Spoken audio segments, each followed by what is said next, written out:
صاحب بہت بہت شکریہ کہ آپ نے اپنے قیمتی وقت میں سے ہمارے لیے ٹائم نکالا، پروگرام کے لیے آئے، اور مجھے اس چیز کی بہت زیادہ خوشی ہے کہ آج ہم آپ کے تجربے سے، آپ کے ایکسپیرئنس سے ہمیں بھی بہت ساری نالج جو ہے وہ ملے گی، اور ہمارے تمام وہ سننے والے جو اس لعنت میں پھنس چکے ہیں یا وہ ہمارے پیشنٹس جو ڈرگ ایڈکشن میں ہیں ان کو جو مفید معلومات آپ سے ملے گی، اور اس کے ساتھ ساتھ وہ ٹپس کی اگر ہم بات کرتے ہیں جو کہ فیملیز کی اگر ہم بات کریں یا پیشنٹس کی ہم بات کریں تو ان کو بھی ملے گی. جی بالکل، کیوں نہیں. اور میں تو آپ کا شکر گزار ہوں کہ آپ نے ہمیں انوائٹ کیا، اور تاکہ یہ جو ایک کار خیر ہے اس میں ہم بھی اپنی طرف سے کچھ کنٹریبیوٹ کر سکیں. بالکل. ویسے صغیر صاحب اگر ہم بات کرتے ہیں ماہر نفسیات کی تو ماہر نفسیات کا بہت زیادہ اہم رول ہے. ہم آج کل کے اگر ہم حالات کی بھی بات کرتے ہیں، جیسے کہ ابھی پوری دنیا جو ہے وہ ایک وبا کا شکار ہو چکی ہے، اس کے لیے بہت سارے لوگ جو ہیں وہ نفسیاتی طور پہ بھی اگر ہم دیکھتے ہیں تو ایک خوف ہے، ایک ڈر ہے. لیکن اس کے ساتھ ساتھ جب ہم امیونٹی کی بھی بات کرتے ہیں تو آپ کی امیونٹی کو بوسٹ کرنے کے لیے آپ کا ذہنی طور پہ مضبوط ہونا بہت ضروری ہے. بالکل ایسا ہی ہے. اور ڈیفینیٹلی جب بھی آپ کسی بھی پرابلم سے ڈیل کر رہے ہوتے ہیں تو وہ پرابلم آپ پہ سائیکولوجیکلی کچھ نہ کچھ اس کی کاسٹ ہوتی ہے جو آپ پے کر رہے ہوتے ہیں.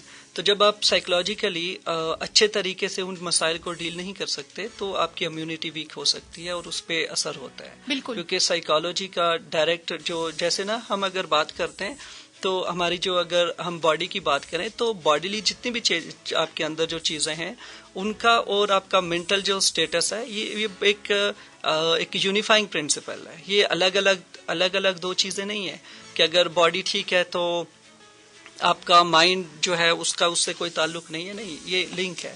تو اگر ان میں دونوں میں سے کوئی بھی چیز افیکٹ ہوتی ہے، یعنی کہ اگر آپ اس وائرس کا شکار ہوتے ہیں جسمانی طور پہ تو نفسیاتی طور پہ بھی اس کے بڑے مسائل پیش ہوں گے آپ کو. اور ایون اس کی جو مینجمنٹ ہے اس میں بھی آپ کو بڑا نفسیاتی طور پہ اسٹرانگ اور اچھے جو طریقہ کار ہیں ان پہ عمل کرنا ہوگا. بالکل.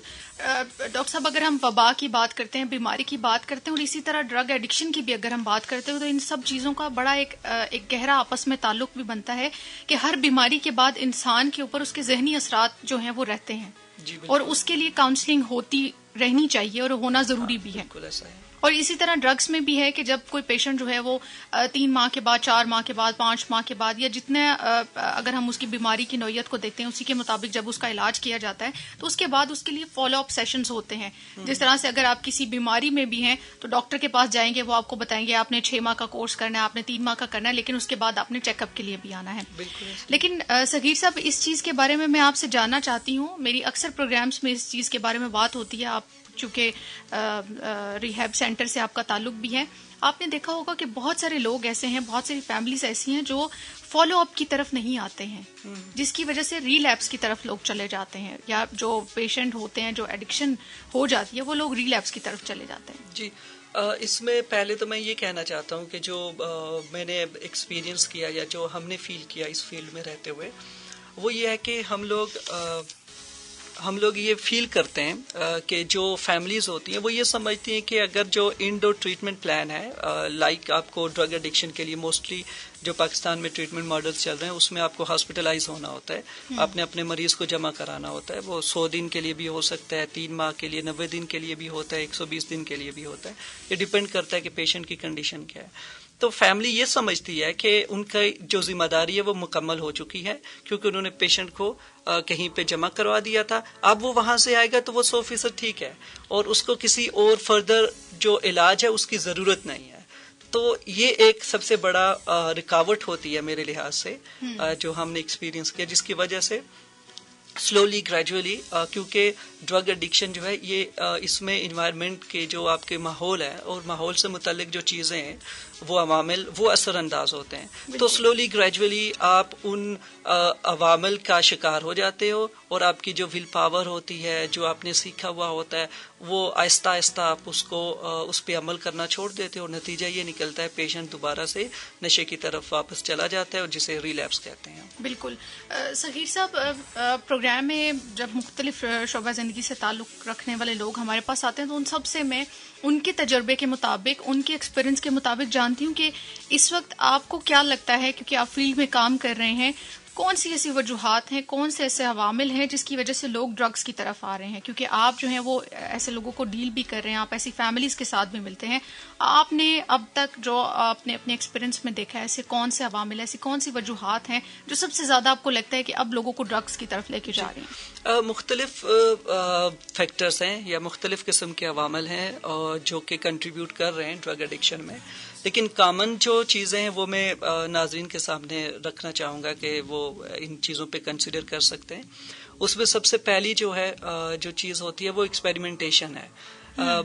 جو ہماری یوتھ ہے انہیں یہ فیل ہوتا ہے کہ جو ڈرگ ایڈکشن ہے یا جو ڈرگز ہیں بیسیکلی ان کی نظر میں ڈرگز کوئی ڈیزیز نہیں ہے، ٹھیک ہے، اور اسے ایک تفریح کے طور پہ استعمال کرنا چاہتے ہیں اپنی انجوائمنٹ کے لیے، مزے کے لیے، فن کے لیے نا. جی. تو ان کی یہ جو پارٹیز ہوتی ہیں یا فن اور انجوائمنٹ کرنے کے جو طریقے ہوتے ہیں بیسیکلی وہاں پہ پرابلمز ہوتی ہیں کہ وہ اسے ریکریشنل یوز کے لیے استعمال کر رہے ہوتے ہیں ڈرگس کو، اور نتیجہ یہ نکلتا ہے کہ یہ منشیات ان کی زندگی کو تباہ کر دیتی ہیں. ایک تو سب سے بڑی کامن وجہ یہ ہے. تو جب ایکسپیریمنٹیشن ہوتا ہے تو فرسٹ جو یوز ہوتا ہے وہ بڑا پلیئریبل ہوتا ہے، ٹھیک ہے. اس کے بعد یہ جو ڈرگز ہوتے ہیں اس کے اندر بھی کچھ اس طرح کی اس کے اندر خاصیت ہوتی ہے کہ وہ آپ کو بایولوجیکلی، جسمانی طور پہ آپ کو اس کی ڈپینڈنسی آپ کے اندر پیدا کرتا ہے، یعنی کہ آپ اس کے اوپر انحصار کرنا شروع کر دیتے ہیں. پلیئر جو ہوتا ہے انسان کی نیچر ایسی ہے کہ انسان ہمیشہ مزے کی طرف راغب ہوتا ہے نا، اس کے اندر یہ نیچرل ایک ٹینڈنسی ہے، ایک رجحان پایا جاتا ہے. تو یہ ایک تو بایولوجیکلی آپ کے اندر ڈیپینڈنسی کاز ہو رہی ہے. آپ ریپیٹڈ جب یوز کرتے ہو، ایک فرسٹ یوز کیا، سیکنڈ یوز کیا، تھرڈ یوز کیا، اس کے بعد آپ کی باڈی بھی اس کو کریو کرتی ہے کہ آپ کے جسم کی ضرورت ہونا شروع ہو جاتی ہے. سیکنڈلی آپ کے اندر آپ کے ذہن میں ایک اس کا پلیئر یا جو مزہ ہے وہ بھی آپ کے ذہن میں رہا ہوتا ہے. تو وہ مزہ بھی بیسیکلی آپ حاصل کرنے کی کوشش کر رہے ہوتے ہو، اور نتیجہ یہ نکلتا ہے کہ آپ جتنے دفعہ زیادہ استعمال کرو گے نشے کو، یعنی کہ اس کا استعمال جتنا زیادہ بڑھے گا اس کی فریکوینسی، آپ اتنا زیادہ چانسز ہیں کہ آپ ڈرگ ایڈکشن میں مبتلا ہو سکتے ہیں. اس کے علاوہ ڈفرینٹ سائیکولوجیکل ایشوز ہو رہے ہوتے ہیں نوجوان کے ساتھ، کیونکہ جو ٹین ایج ہے وہ ایک ٹرانزیشنل پیریڈ ہے، آپ کے اندر بے شمار چینجز آ رہی ہوتی ہیں، آپ کے ڈفرینٹ موٹیوز ہوتے ہیں، اپنے زندگی میں آپ آئیڈینٹی جو ہے وہ اپنی ایک بنا رہے ہوتے ہیں، اپنی ایک شناخت پیدا کر رہے ہوتے ہیں. دوستوں کے ساتھ رہنا، دوستوں کو کریو کرنا، فرینڈ شپ جو ہے، اس کے علاوہ جو ہماری دیگر جذباتی طور پہ جو ہمارے اندر تبدیلیاں رونما ہو رہی ہوتی ہیں، تو ان سب سے ڈیل کرنا ایک پرابلمٹک سچویشن ہوتی ہے، یعنی سمجھ لیں کہ ایک پینفل ایکسپیرینس ہے، اور یہ اسٹریسفل ہوتا ہے، آسان نہیں ہوتا، اس میں مشکل ہوتی ہے. یہاں پہ بہت زیادہ گائیڈنس اور کاؤنسلنگ کی، ایون سائیکو تھراپی کی ضرورت ہوتی ہے. اور ایک اور رکاوٹ جو میں دیکھتا ہوں، ایک سٹیگما ہے ہماری پاپولیشن میں، اس کو ایڈریس کرنے کی بہت ضرورت ہے. وہ یہ ہے کہ ہم لوگ سمجھتے ہیں کہ ماہر نفسیات کے پاس جانا اس چیز کی علامت ہے کہ آپ ذہنی طور پہ ٹھیک نہیں ہو، یا آپ ذہنی طور پہ مفلوج ہو، کچھ بھی نام آپ دے سکتے. ایون آپ اپنے آپ کو شاید اس کے پاس جانے کو کنسیڈر کرو گے کہ میں شاید مینٹلی ایک ذہنی مریض ہوں یا پاگل شخص ہوں جو ماہر نفسیات یا کسی سائیکیٹرسٹ کو وزٹ کر رہا ہوں. یہ بڑا کامن سا لفظ ہے جو استعمال کیا جاتا ہے. یہ سب سے بڑی رکاوٹ ہے. ہمیں اس رکاوٹ کو ڈیل کرنا ہوگا، کیونکہ ماہر نفسیات کے پاس جانا، آپ اپنی زندگی کو جس لحاظ سے چلا رہے ہو اس کو اور بہترین کر سکتے ہو. یعنی کہ آپ اپنی جو ریفائنمنٹ ہے، مورل ریفائنمنٹ کہہ سکتے ہیں، سائیکولوجیکل یا مینٹل ٹفنس کہہ سکتے ہیں، کوئی بھی نام دے سکتے ہو. یعنی کہ آپ ذہنی صحت کو مزید بہتر کرنے کے لیے اور زندگی کے معاملات کو اچھے سے اس کو ڈیل کرنے کے لیے آپ ماہر نفسیات کی خدمات حاصل کر سکتے ہیں. تو یہ ایک بڑی رکاوٹ ہے جو پیش آ رہی ہے. تو جو ٹین ایج ہوتی ہے وہاں پہ ضرورت ہوتی ہے ہماری نفسیات کی، اور وہ چیزیں وہاں سے غلط ہو جاتی ہیں. یعنی کہ جو معلومات بچے کو اچھے طریقے سے اور سائیکولوجیکلی ہیلدی جو اس کے میتھڈز ہیں اس کے تھرو ملنی چاہیے، وہ ایک نیگیٹو طریقے سے اپنے دوست احباب سے یا ان لوگوں سے حاصل کر رہا ہوتا ہے جو کہ اس کے ماہر نہیں ہوتے. اور سبب اور نتیجہ یہ نکلتا ہے کہ بچے مختلف قسم کے منشیات کے استعمال کی طرف نکل پڑتے ہیں. تو یہ جو سائیکولوجیکل سٹریسز ہوتے ہیں جو ہمارے اوپر، یہ سٹریسرز بیسیکلی کئی دفعہ کچھ لوگوں میں لیڈ کرتے ہیں، اگر آپ انہیں اچھے سے ڈیل نہ کریں گے تو وہ لوگ اس سائیکولوجیکل پین کو ڈیل کرنے کے لیے منشیات کا استعمال بھی کرتے ہیں. تو یہ ایک اور سیکنڈ جو کامن فیکٹر ہے جو پایا جاتا ہے.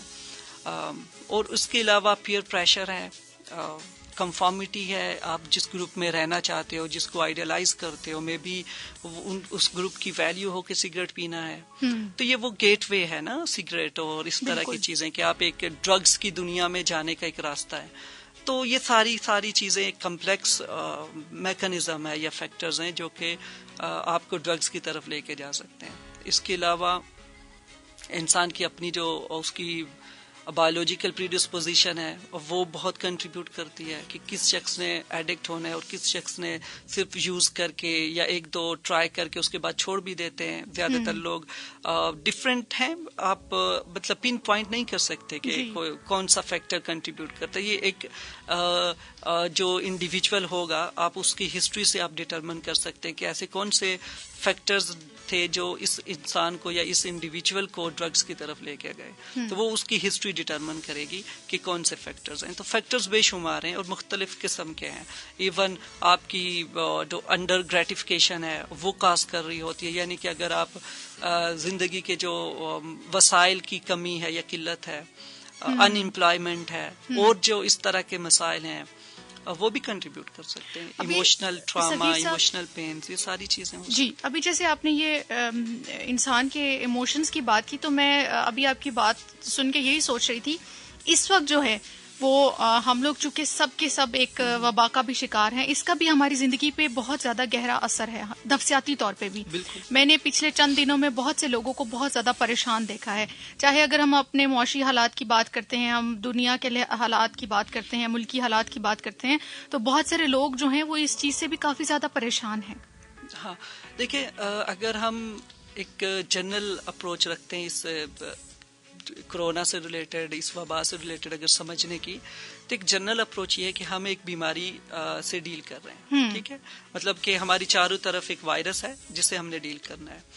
یہ ایک کانسٹنٹ پریشر ہے آپ کے اوپر سائیکولوجیکل، کہ آپ نے باہر جانا ہے تو ان ایس او پیز پہ، جیسے جو بھی اس کے حفاظتی بچاؤ کے جو طریقے ہیں حکومت جو بتائے جا رہے ہیں، جو ہم میڈیا پہ دیکھتے ہیں، جو ہم نے خود سے پڑھا ہوا ہے اس وائرس سے ریلیٹڈ، ہم اس پہ عمل کرنا ہے.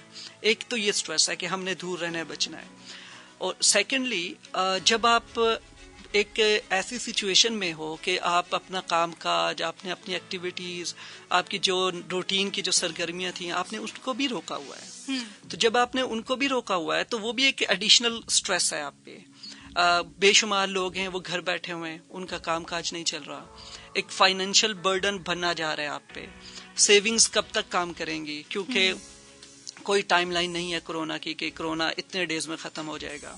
آپ نے ایک وائرس کے ساتھ ڈیل کرنا ہے. تو بے شمار چیزیں ہیں، آپ نے گھر پہ بیٹھے ہوئے.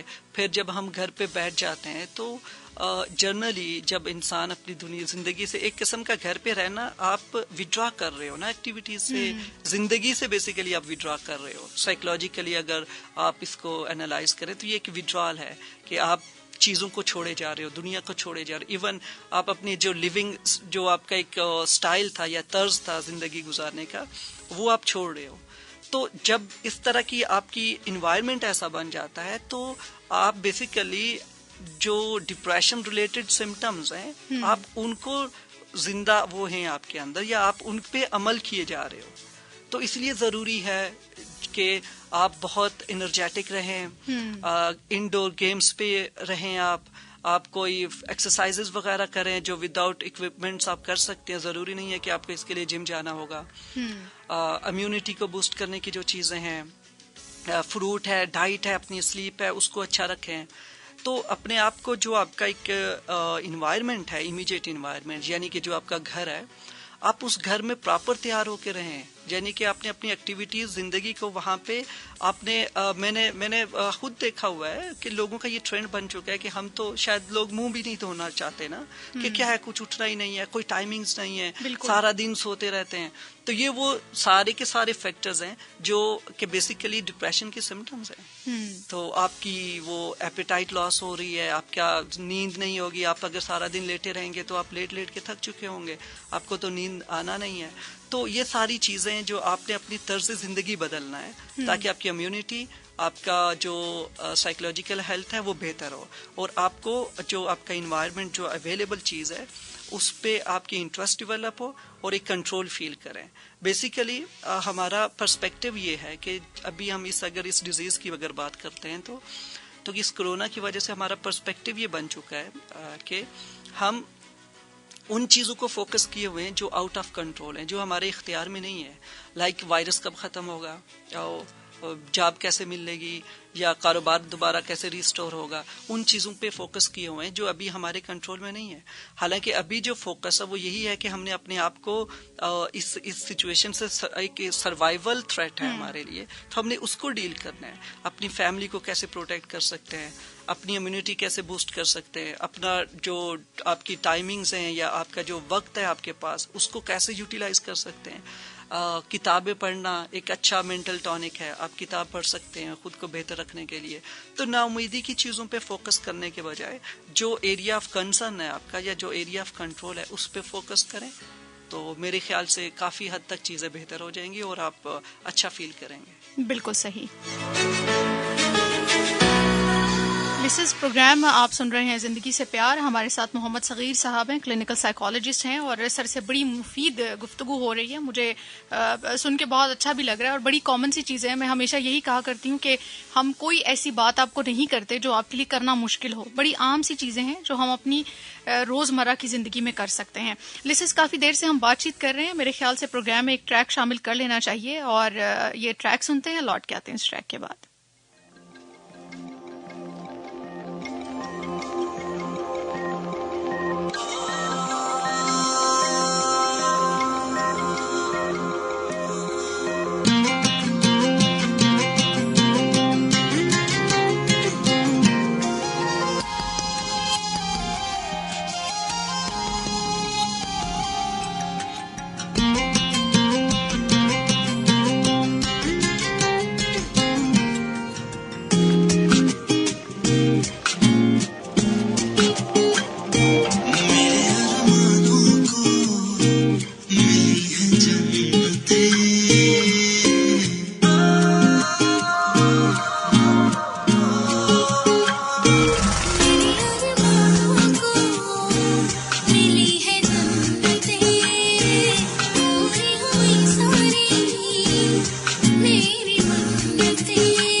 شکریہ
شکریہ شکریہ اے خدا شکریہ شکریہ اے خدا شکریہ شکریہ اے خدا شکریہ شکریہ اے خدا گانے لگی ہے دل کی خوشیاں جب سے تھاما ہاتھ تیرا.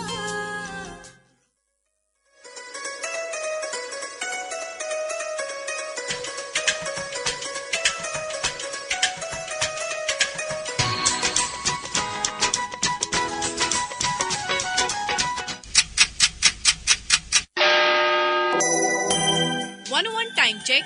It's 3:30 p.m.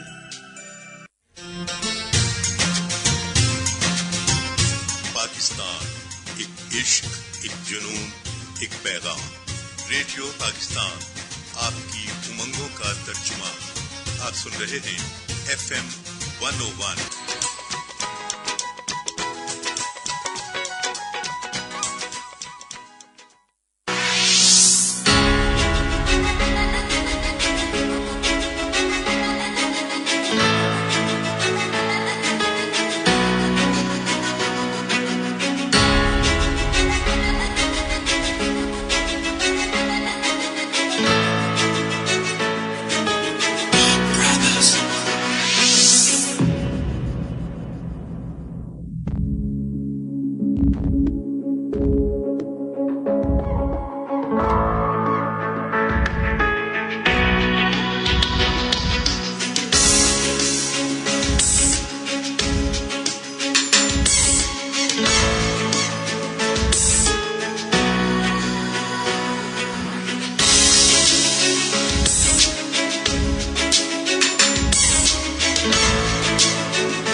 آپ کو پروگرام میں پھر سے خوش آمدید کہیں گے. پروگرام ہے جی زندگی سے پیار. کمل آپ لوگوں کے ساتھ ہے اور اس وقت جو ہیں وہ ہم اسلم جاوید صاحب سے خبریں سنیں گے. السلام علیکم. یہ FM 101 ریڈیو پاکستان ہے. اب آپ اسلم جاوید سے ANF کی خبریں سنیے. سب سے پہلے headlines. Anti narcotics force Pakistan نے 9 ملکی کارروائیوں کے دوران 243 کلو گرام منشیات برآمد کر کے 12 ملزمان کو گرفتار کر لیا. برآمد شدہ منشیات کی مالیت 2 کروڑ سے زائد ہے. اس کے علاوہ دوران کارروائی منشیات کے کاروبار میں استعمال کی جانے والی ایک کنٹینر اور 3 کاریں بھی ANF نے اپنی تحویل میں لے لیں. اور اب ان خبروں کی تفصیل. پولیس اسٹیشن ANF دالبدین نے خفیہ اطلاعات پر مبنی کارروائی کے دوران جنرل ایریا ضلع خاران کے قریب واقع برساتی نالے میں چھپائی گئی 200 کلو گرام افیون قبضے میں لے لی. برآمد شدہ منشیات کسی دوسرے گروہ کے حوالے کرنے کی غرض سے چھپائی گئی تھی.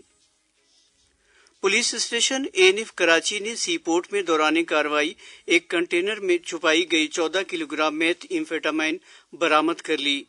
کنٹینر لاہور کے رہائشی آصف رضا نے صدام پلاسٹک انڈسٹری دبئی کے لیے بک کروائی تھی. ANF نے کنٹینر کو اپنے تحویل میں لے کر مزید کارروائی کا آغاز کر دیا. پولیس اسٹیشن ANF دینا نے ایک ٹویوٹا کرولا کار کو روک کر جب اس کی تلاشی لی گئی تو کار کے خفیہ خانوں میں چھپائی گئی 3.6 کلو گرام افیون اور 10.8 کلو گرام چرس برآمد کر کے موقع پر موجود پشاور کے رہائشی ریاض حسین، محمد ذیشان، سعیدہ بیگم اور آمنہ بی بی نامی ملزمان کو گرفتار کر لیا. پولیس اسٹیشن ANF لاہور نے دربار بابا نیاز علی سرکار ہرسپور ریلوے اسٹیشن کے قریب دورانی کارروائی ایک ہونڈا سٹی کار کو روک کر جب اس کی تلاشی لی گئی تو کار کے خفیہ خانوں میں چھپائی گئی 8.4 کلو گرام چرس برآمد کر کے موقع پر موجود پاک پتن کے رہائشی امداد حسین اور منصب علی نامی ملزمان کو گرفتار کر لیا. پولیس اسٹیشن ANF اسلام آباد نے سید پور موڑ کے قریب دورانی کارروائی 3 کلو گرام افیون قبضے میں لے کر اسلام آباد کے رہائشی محمد عرفان اور محمد نعمان نامی ملزمان کو گرفتار کر لیا.